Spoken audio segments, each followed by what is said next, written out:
సూరే ఫాతిహా. అనంత కరుణామయుడు, అపార కృపాశీలుడైన అల్లాహ్ పేరుతో. సకల స్తోత్రాలు సకల లోకాలను పోషించేవాడు అయిన అల్లాహకే శోభిస్తాయి.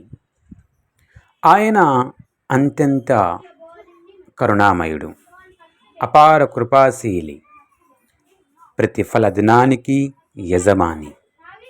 మేము నిన్నే ఆరాధిస్తాము, నిన్నే సహాయం కోరుతాము. నీవే సన్మార్గం చూపించు. నీవు అనుగ్రహించిన వారి మార్గాన్ని మాకు చూపు.